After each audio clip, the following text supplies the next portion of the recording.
several years lived in Alabama and would make frequent trips to Louisiana and New Orleans, and got her recipe from a restaurant she used to frequent. So every year, right about winter time, because it's good winter food, she makes like a sextuple batch of the stuff and freezes it, and it tides me over. Usually, sometimes we have to make another batch. But the stuff is essentially pork fat soup, ham hocks and pork sausage and anything on the pig that has fat in it kind of goes into it. And they have red kidney beans, because otherwise it's not red beans. And a lot of garlic and a lot of onion, and some bay leaf, some other spices, and you put it on white rice, and it's heaven in a bowl. Eat too many of them, it sends you to heaven with your bowl. But yeah, good stuff. And just remember that we still have some down in the freezer right now, so that's on my list of things to do tomorrow. Probably second on my list would, well, I live in Wisconsin, so it would have to be cheese, or bratwurst, but I'm a bigger cheese fan than I am a bratwurst fan. And I know a thing or two about cheese,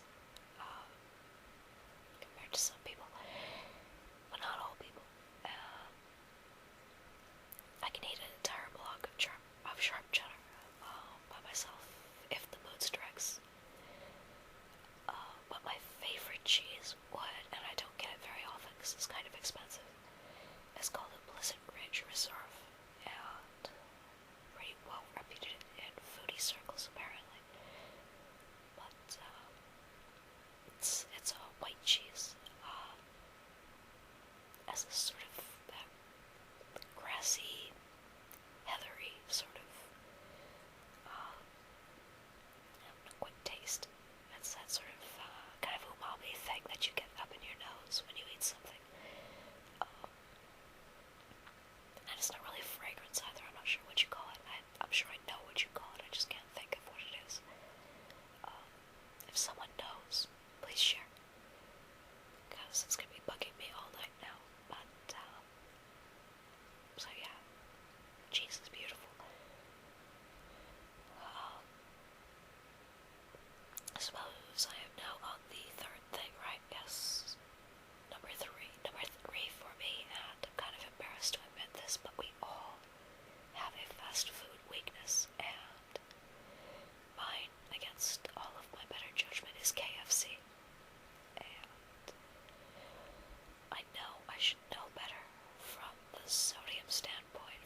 is not that it's bad for you particularly, apart from, the usual fish concerns with, like, mercury levels and whatnot.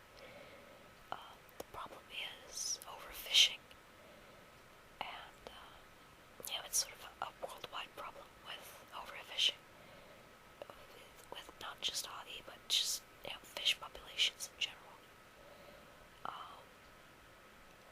Cod has been particularly problematic, and in Wisconsin, just in the Great Lakes, we've had issues with lake perch, and the Great Lakes are a whole other issue. Just environmentally, it's just messed up, but with the ahi thing, it's the top of the food chain. It's not like a little feeder fish where, it's up there with sharks and dolphins. And the global appetite for it has just gone insane just in the last 15 years, and it's getting harder and harder to catch that 600-pound tuna. I think the average has gone down to, like, a 300-pound tuna is a big tuna now. But so again, I try to avoid it. I've got myself on a rule where I can only eat it once every 3 months, and then only if it's caught under certain conditions. U.S. Atlantic waters and line caught. And there are places you can go to, like, research all